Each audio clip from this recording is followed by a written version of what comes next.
Estudar um pouco da palavra de Deus, compartilhar um pouco daquilo que Ele tem na sua palavra para a nossa vida. Eu quero convidar você a abrir a sua Bíblia em 1 Tessalonicenses, capítulo número 5. Primeira carta de Paulo apóstolo aos Tessalonicenses, capítulo número 5. E a gente vai ler a partir do versículo número 14. Versículo número 12, tá? A gente começa no 12. Primeira carta de Paulo aos Tessalonicenses, capítulo número 5. Estamos falando sobre Igreja 2.0.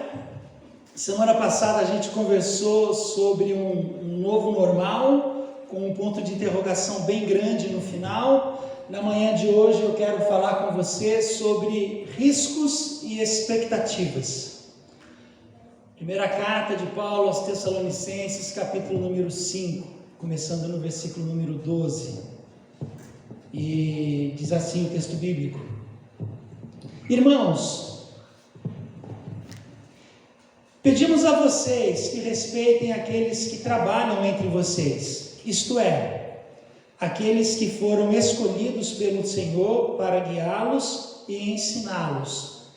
Preste atenção nessa palavra, guiá-los e ensiná-los. Tratem essas pessoas com o maior respeito e amor, por causa do trabalho que elas fazem. Trabalho, guiar, ensinar, trabalho, trabalhar. E vivam em paz uns com os outros. Versículo 14. Pedimos a vocês, irmãos, que aconselhem com firmeza os preguiçosos. Aconselhem com firmeza os preguiçosos. E deem coragem aos tímidos. Ajudem os fracos na fé e tenham paciência com todos. Aconselhe, dê coragem, ajude e tenha paciência. Os verbos que aparecem aí no versículo número 14.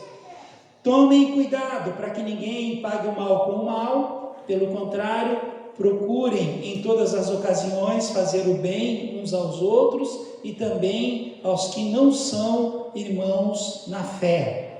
Estejam sempre alegres, orem sempre, sejam agradecidos a Deus em todas as ocasiões, inclusive na pandemia. Adendo meu, né? O acréscimo que eu fiz por minha conta e risco. Porque todas as ocasiões inclusive nessa hora, né? Vamos combinar? Que essa hora faz hora de todas as ocasiões também. Isso é o que Deus quer de vocês por estarem unidos com Cristo Jesus. 19. Não atrapalhem a ação do Espírito Santo. Não atrapalhem o que o Espírito Santo deseja fazer.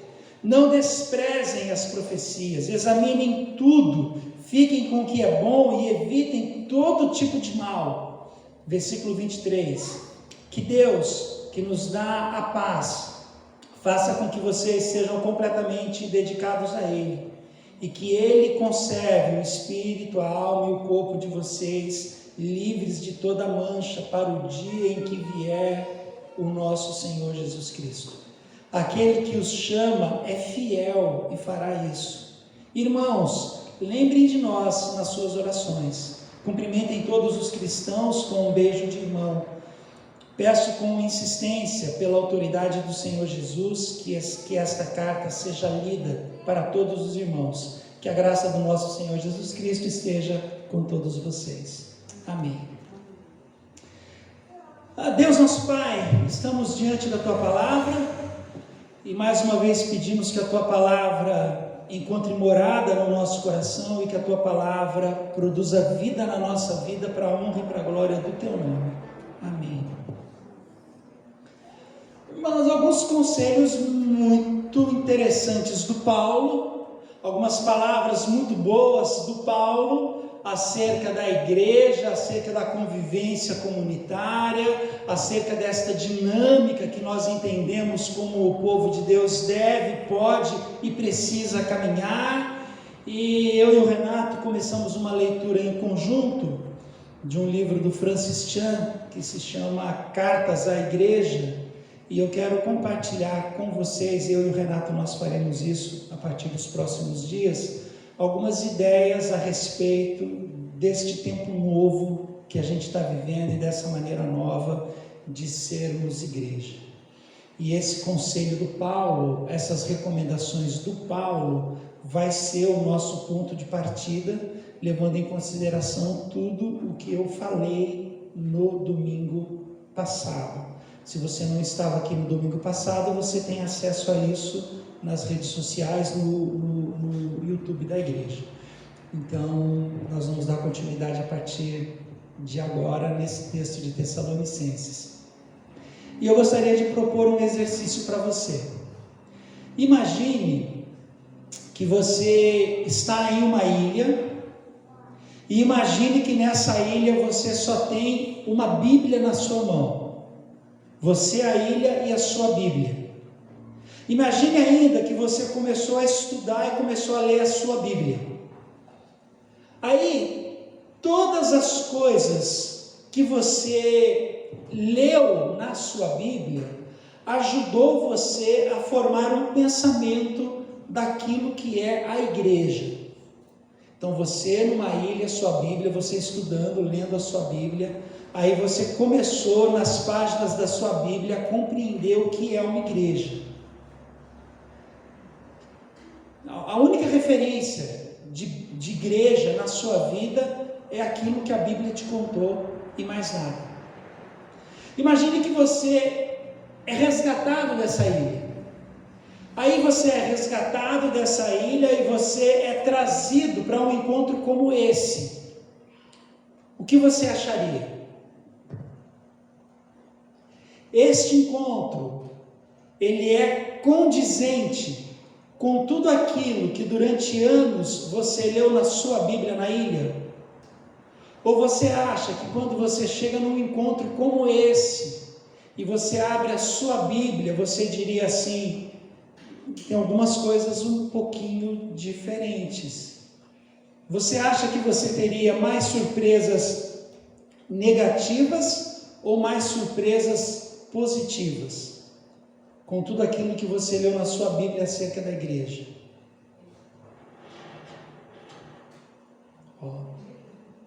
Vem, Senhor. Você já pensou? O negócio começa a tremer igual Isaías no templo. Meu Deus do céu. É verdade, glória a Deus. O que você acha? O que você imagina? Eu parto de alguns princípios. Eu parto de um princípio de que nós temos aqui na Wiener Café uma boa pregação.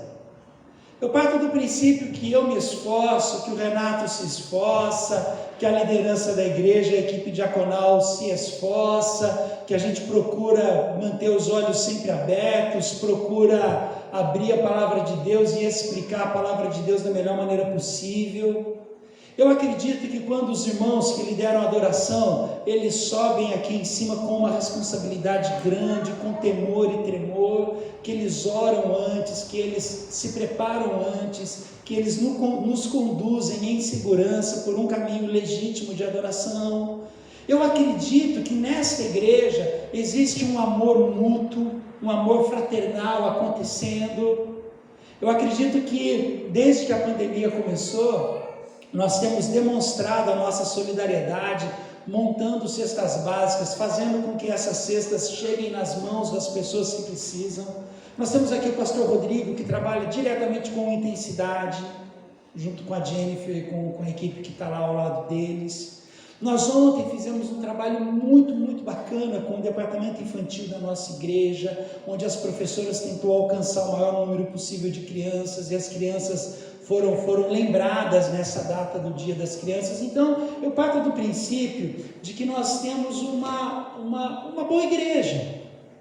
Nós temos uma boa igreja, nós temos uma igreja que se envolve. Mas será que isso condiz com aquilo que é descrito sobre uma igreja nas páginas da Bíblia? Será que se a gente pegasse mesmo aquilo que é falado, a gente conseguiria criar um gabarito e passar por esse gabarito? Por que essa pergunta? E por que o motivo dessa pergunta? E por que agora estudar o material do Francis Chan? Porque eu imagino que estamos diante de uma grande possibilidade de, ao reiniciarmos ou voltarmos ou restartarmos estes encontros, estas reuniões presenciais, como elas já estão acontecendo desde setembro, a gente tem uma probabilidade, uma chance muito grande de acertarmos alguns detalhes e de fazermos talvez de uma forma diferente como nós temos feito até hoje. Eu imagino que nós temos uma grande chance, uma grande oportunidade de acertarmos a direção para que lá na frente a gente não erre o alvo. Eu acho que nós estamos diante de uma grande chance de fazer isso. Em maior ou menor intensidade, todas as igrejas, todas elas, em qualquer lugar do mundo, vai precisar ser replantada. Todas elas. Todas as igrejas que já voltaram às suas reuniões presenciais, todas aquelas que voltarão às suas reuniões presenciais, todas aquelas que já voltaram e vão ter que dar um passo atrás, como está acontecendo na Europa, e depois dar mais 2 passos adiante, todas elas precisarão repensar e realinhar algumas coisas, inclusive nós aqui em Mogi. Isso é inquestionável. Nós estamos diante dessa grande oportunidade.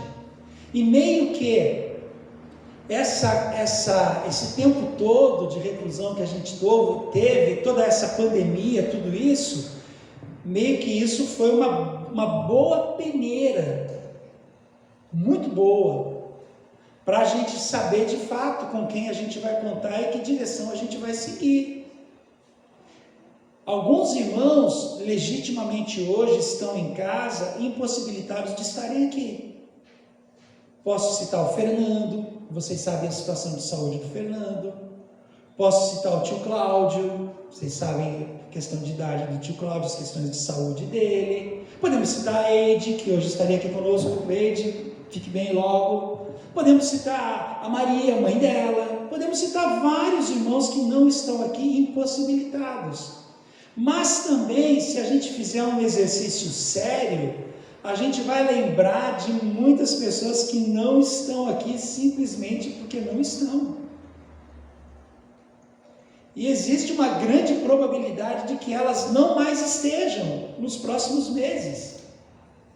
Você vai ficar triste, eu vou ficar triste, a gente vai ter aquela surpresa que eu comentei a semana passada. Não, mas cadê não veio. A gente vai ter algumas surpresas assim.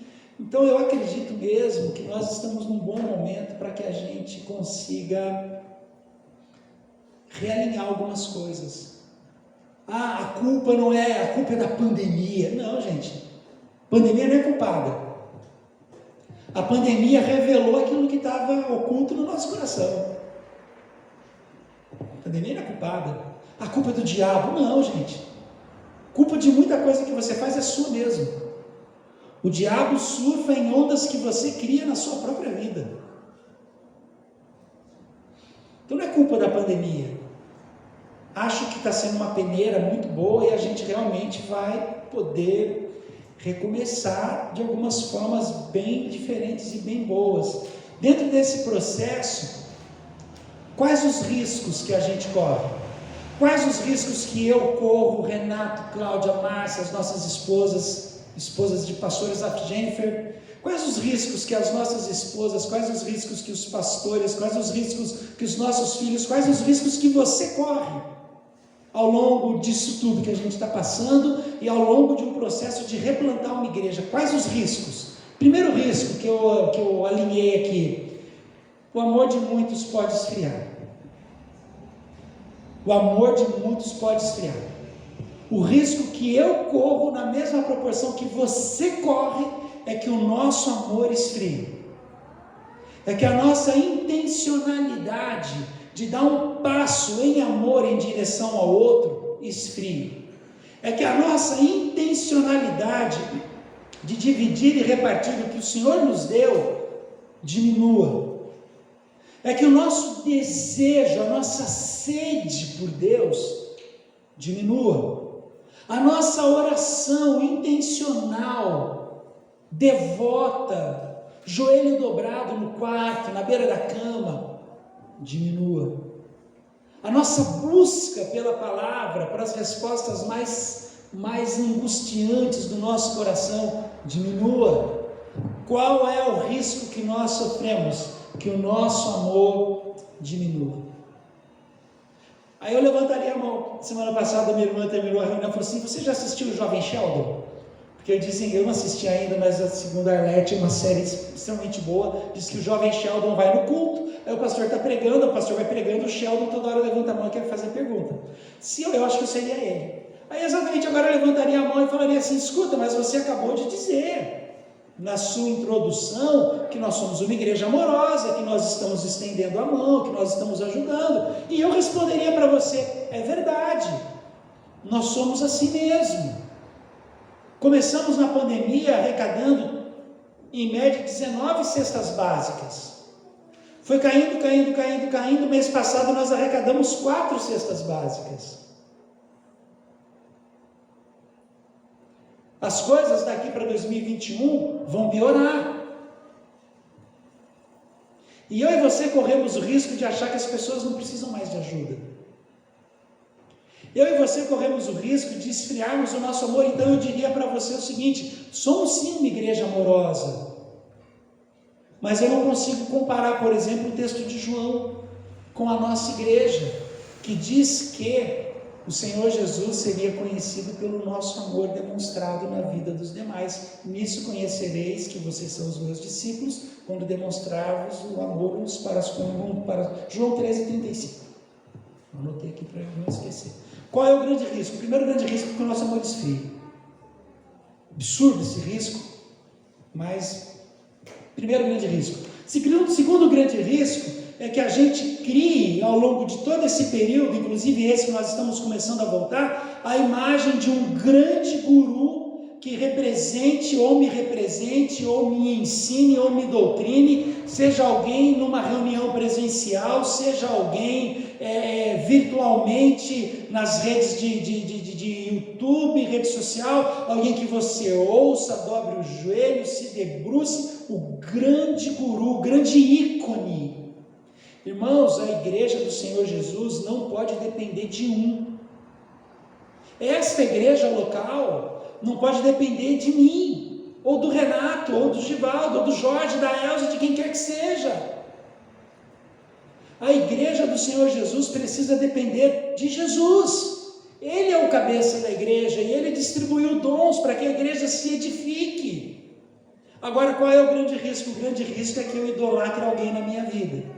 E ao idolatrar alguém na minha vida, tudo que esse alguém, que não é Jesus, fala, vira lei na minha vida. Isso é um grande risco. Um grande risco. Um grande risco de você em casa, de segunda a sábado, de segunda a domingo, ouvir sempre a mesma pessoa, e a mesma pessoa, e a mesma pessoa, e ela só alimenta aquilo que você acredita, aquilo que você gosta, aquilo que você corrobora, aquilo que você assina embaixo, e seja ele quem for, e ele se torna um ídolo na sua vida, e daqui a pouco você tem o seu grande guru catequizando você. Esse é o segundo grande risco que nós vivemos hoje. Terceiro grande risco que a gente vive é que você não coloque mais em circulação os seus dons. A palavra de Deus nos diz que os dons foram derramados sobre toda a igreja, para que toda a igreja seja abençoada. E aí, ou você, ou eu, ou nós aqui neste momento, a gente vem e se reúne, poucos contribuem com o seu dom, e a gente se levanta e vai embora. E a gente corre o grande risco de não colocar em circulação o dom que Deus nos deu, o dom que Deus me deu. Irmãos, Deus confiou dons a mim, Deus confiou dons a você. E Deus capacita tanto a mim quanto a você, para que estes dons sejam colocados em prática, para que a igreja cresça, para que a igreja seja abençoada e para que a igreja seja vitoriosa. Dom é para que as pessoas ao nosso redor sejam abençoadas. E você deve ter crescido ao longo da sua vida aprendendo e ouvindo que a salvação é um dom gratuito e que o Evangelho garante um relacionamento pessoal com Jesus. Aleluia, isso é verdade. A salvação é um dom gratuito e o Evangelho aperfeiçoa o nosso relacionamento com Jesus. É verdade mesmo. Agora, tanto a salvação, dom gratuito, quanto o Evangelho que aperfeiçoa a nossa intimidade com Jesus, foram dadas a você para que os propósitos do reino se cumpram. Imagina assim, o que eu posso...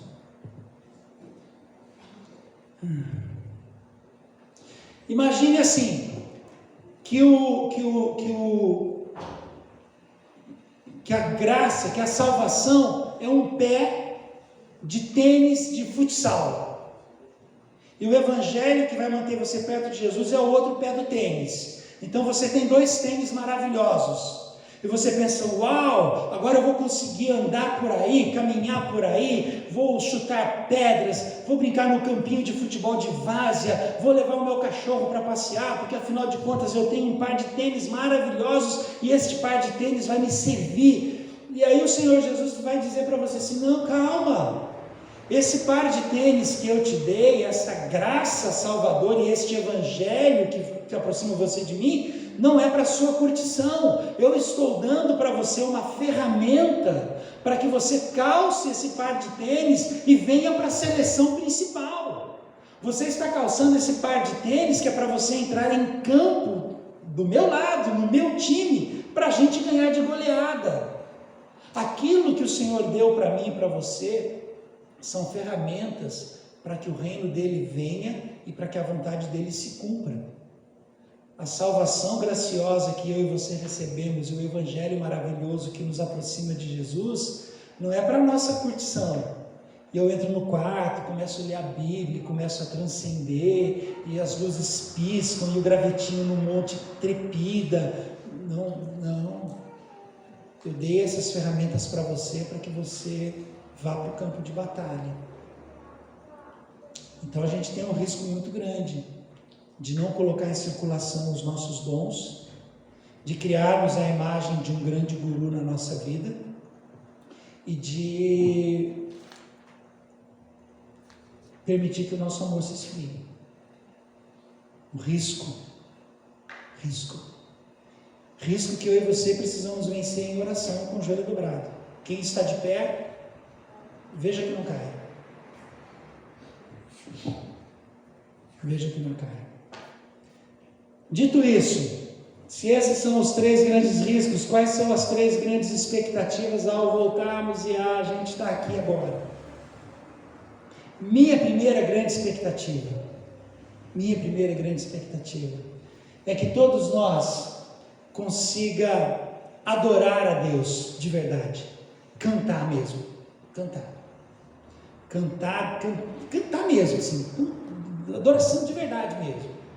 Não algo que aconteça movido por um negócio meio que repetitivo e enfadonho, não algo que aconteça pelo peso da culpa sobre os meus ombros, não, mas algo que aconteça de uma forma legítima e verdadeira, que eu abra a minha boca e que eu cante, como que se Jesus, como que se Deus estivesse ouvindo as minhas palavras. Eu vou construir a minha vida em Ti, jamais serei abalado, Você é o meu firmamento, Senhor, reina na minha vida, que a gente cante de verdade mesmo. Eu queria que fosse um negócio, não sei se você já teve a experiência assim, de entrar num ambiente, de estar em um ambiente de adoração, onde todo aquele grupo está adorando o Senhor. Gente, eu tive algumas experiências assim na minha vida, mas, nossa, irmãos de Deus, Olha, a minha expectativa é que a gente realmente se coloque diante do Senhor e adore. Adore. Adore por quem Ele é. Que a gente o adore pelo que Ele tem feito na história. Que a gente o adore pelo que Ele tem feito na minha vida. Para que a gente o adore por aquilo que Ele ainda há de fazer e fará. A boa obra que Ele começou, Ele vai completar. Irmãos, a gente sabe o fim da história. A gente sabe o fim da história. Alguém aqui gosta de ficar reassistindo Brasil e Alemanha, 7-1, Alemanha? Porque a gente sabe o fim da história. A gente não quer ficar lembrando isso. Da mesma maneira, com a palavra do Senhor e com o Evangelho, a gente sabe o fim da história. Sabemos o final da história. Então a minha expectativa mesmo é que a gente adore. É uma expectativa de que todos nós possamos ouvir a voz de Deus. Ouvir mesmo, que a gente abra a Bíblia, abra essa palavra, e aqui a gente encontre a palavra de Deus para nós, uma palavra viva, uma palavra que, como diz o autor de Hebreus, é como uma espada de 2 gumes que nos penetra e faz separação, medula, ossos, alma, espírito, uma palavra verdadeira. A minha expectativa é que a gente consiga se aproximar dessa palavra e consiga viver através dessa palavra. Por isso o texto de Tessalonicenses na manhã de hoje, porque o texto de Tessalonicenses, o Paulo está falando assim, olha, exorte e corrija, mas não está falando só isso, está falando alegre-se, está falando ore, está falando viva em paz, está falando respeite, está falando regace as mangas e venha para o campo de batalha. A minha expectativa é que nessa retomada, que nessa igreja 2.0, que nesse novo normal, o jeito que você quiser compreender o momento que a gente está vivendo, que de fato a gente faça com que a palavra de Deus encontre morada no nosso coração e realmente defina as nossas decisões. Irmãos, eu não sei vocês, mas eu não aguento mais igreja cheia de cristão que seleciona texto que vai acreditar e texto que não vai acreditar. Ou você acredita em tudo, ou melhor, procurar outra igreja para congregar. Minha expectativa é que a gente realmente abra a palavra de Deus, estude a palavra de Deus, e que essa palavra crie raiz, e a gente comece a ver mudança na nossa vida. Sabe assim, aquele coração amargurado, aquele coração triste, aquele coração vingativo. Aí a palavra de Deus começa a criar raiz, é aquele coração duro de pedra, igual desenho animado, aquele coração começa a quebrar, esfarelar, aí um coração de carne começa a pulsar. Desculpa, a referência que me vem na cabeça é a música da Pitty, com aquele boneco de lata. Que pastor herege você tem, né? E aquele coração vai nascendo, aquilo vai pulsando, aquilo vai gerando vida. Que a palavra de Deus faça isso. Puxa vida, gente. Por último, a minha expectativa é que a gente possa viver em santidade. Uma igreja que adore, uma igreja que tenha a palavra de Deus de verdade como regra de fé e prática, e uma igreja santa. Eu não estou falando que eu sou perfeito. Não estou falando. Não estou falando que eu olho daqui de cima e que eu espero que você seja perfeito, ou você em casa. Não estou dizendo que eu olho assim, eu quero um grupo de pessoas perfeitas. Não. Mas o meu desejo é que a gente seja um grupo de pessoas que se encoraja mutuamente para que a vontade de Deus seja feita na nossa vida. Tiago 1:22. Que a gente não seja só ouvinte da palavra, mas praticante dela. E aí um grupo de santos, que um ajuda o outro a ser praticante da palavra.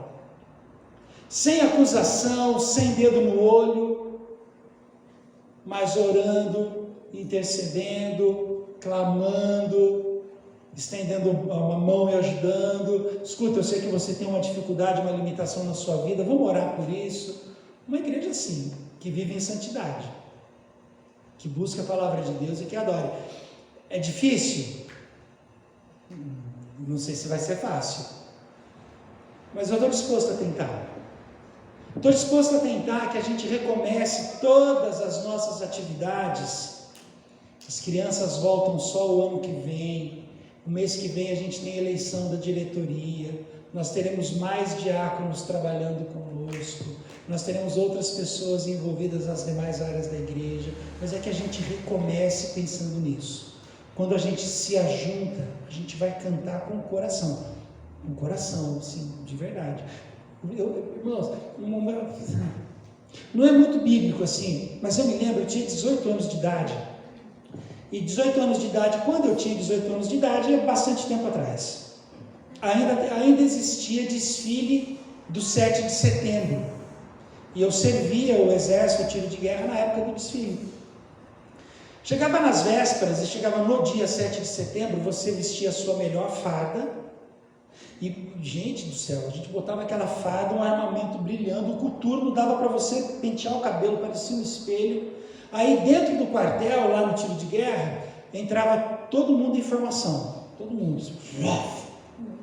5 turmas, cada turma com mais de 100 milicos, 100 coisinha lá, 100 soldado, não era soldado, tinha um nome específico. Atirador, obrigado, Derli. Aí, lá dentro, a gente já começava o aquece. Deve ser igual a escola de samba. Se eu tivesse sambado, talvez eu usasse outro exemplo, como o meu negócio foi o exército. Aí lá dentro você já começava a marchar no mesmo lugar. Imagina 600 botas batendo no mesmo compasso. Aí o cara lá, o comandante, chegava assim: atenção, direita, vamos ver. Tinha um jeito certo, você virava todo mundo do jeito certo. Daqui a pouquinho saía todo mundo marchando do jeito certo, todo mundo cantando. Meu, gente, aquilo ia subindo um negócio, você acreditava de verdade que ia salvar o mundo. É um negócio de louco, é impressionante assim. O carnaval deve ser a mesma coisa para quem gosta, para quem participa. O meu ponto é que a gente se coloque na presença de Deus dessa maneira. Que a gente abra a nossa boca, leia o que está sendo projetado, Léo, a Eide, Tayane, Kaique, os irmãos que estiverem aqui nos ajudando. Eu quero colocar a Rafaela em oração, gente. Você que está em casa, eu quero pedir que você ore pela Rafaela. Você que está aqui, eu quero que você ore pela Rafaela para ela voltar, porque ela está fazendo falta. Recebe, irmã. Levanta a mão e recebe. Aí no celular. Independente de quem estiver aqui conosco, que o que está sendo projetado lá, aquilo ganhe vida e você, não, é isso aí mesmo. Tudo a Cristo, a ti entrego, tudo entregarei. Não, é isso mesmo, eu vou dar tudo para Cristo, vou dar minha vida, vou dar meu tempo, vou dar meu talento. Que a gente consiga isso, que a gente consiga se aproximar da palavra de Deus com honestidade. E sabe uma coisa que eu aprendi, irmãos, de verdade, é que às vezes você se aproxima da palavra de Deus com honestidade e você sai desse encontro frustrado. Eu já tinha pensamentos na minha cabeça, assim, convictos, e eu fui para a palavra de Deus, certo de que Deus ia assinar embaixo daquilo que eu queria fazer, e Deus falou assim: não, você está maluco? De onde você tirou essa ideia? E aí a palavra de Deus vai amolecendo o coração, daqui a pouquinho você está chorando em pranto, você fala: Deus, realmente eu estava querendo praticar um pecado terrível, acreditando que aquilo... Às vezes você vai se encontrar com a palavra de Deus e vai sair dali frustrado, porque você tinha convicção. Eu queria isso, que a gente tivesse experiências reais com a palavra de Deus, que você tivesse prontinho para fazer o pior negócio da sua vida, e na sua cabeça era o melhor negócio da sua vida, e você abre a Bíblia e você fala: meu Deus, os olhos caem que nem escamas, assim, igual Paulo. Gente, eu queria ter umas experiências com a palavra de Deus assim, queria ouvir os irmãos testemunhando assim. A palavra de Deus me confrontou e eu mudei de opinião por causa da palavra. Eu queria, meu Deus, como eu queria. Uma vez gente, está passando o tempo, eu nem sei quanto tempo eu tenho. Tem tempo ainda? Vocês estão com pressa, assim? Não? Todo mundo com moça de nada? Eu estava numa igreja, eu fui pastor da igreja, o Leozinho era jovem na igreja, a Celinha, a gente estava lá, a Cidinha, a gente estava tudo na mesma igreja, na mesma época, eu era um dos pastores daquela igreja. Um belo de um dia, ia ter uma sessão de testemunho na igreja, a igreja que a gente tinha sessão de testemunho. Aí o irmão pegou o microfone e foi dar o testemunho dele. está sendo gravado, né? Eu vou me comprometer, esse negócio vai dar rolo pro meu lado.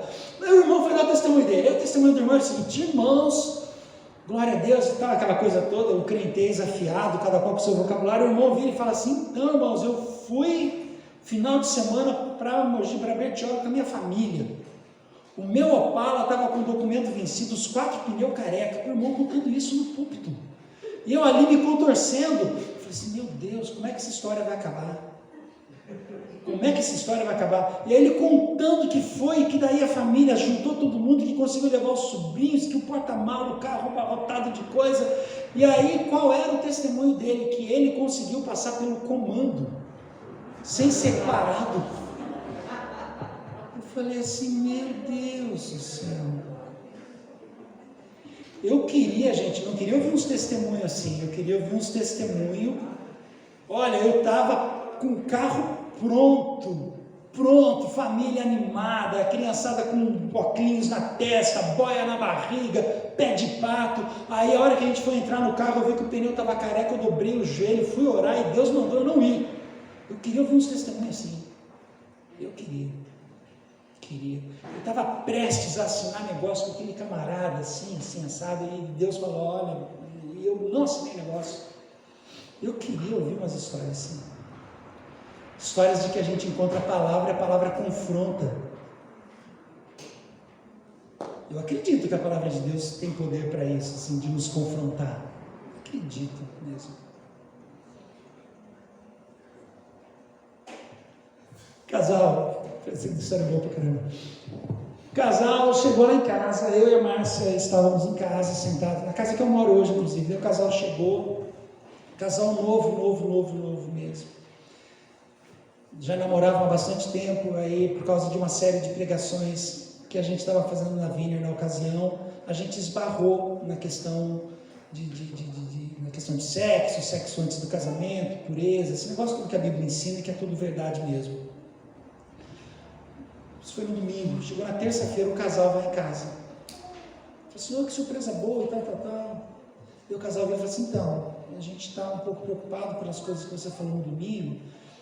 Eu falei: então, e a gente queria se consertar, se acertar com Deus e tal. Eu falei assim: vamos orar. E aí eles contaram a história, contaram todo o contexto disso, da vida íntima deles. E foram muito sinceros, muito honestos comigo, um negócio impressionante, assim, confrontados pela palavra de Deus. Não é eu pregando, eu prego bem, não, é a palavra de Deus, gente. Aí a gente orou, conversou, o casal seguiu em frente, seguiu namorando, tivemos outros encontros, momentos de luta, momentos de dificuldades, mudanças que precisam acontecer na vida, mudança de hábito mesmo. E não adianta, tem coisa na vida que é mudança de hábito. Esse negócio: não, o anjo do Senhor está ao nosso redor e nos protege. Não protege. A gente está falando de hormônio. Não protege. A mão naquilo, aquilo na mão, e confusão de línguas. Gente, tem coisa que tem que realmente... E acompanhando o casal. Quando foi em 2012, fiz o casamento do casal. Quando foi semana passada, nós conversamos de novo nas redes sociais, o casal bem juntos, felizes, confrontados pela palavra de Deus com mudança na vida. Aquele que rouba não rouba mais, aquele que mente não minta mais. É assim que tem que ser. Eu sonho com isso, com uma igreja assim, uma igreja que adora, uma igreja assim, e uma igreja que vive em santidade. É o que eu quero mesmo, é o que eu vou estar falando nos próximos domingos, é o que o Renato vai estar falando nos próximos domingos, é o que como pastores nós vamos buscar para a nossa igreja, e é o que eu quero que você também busque para a sua vida. Uma vida de santidade, uma vida de palavra de Deus, uma vida de adoração. Vamos tentar? Que Deus nos abençoe. Boa semana para você que está em casa. Vamos ficar em pé? Aqueles que puderem? Vamos orar.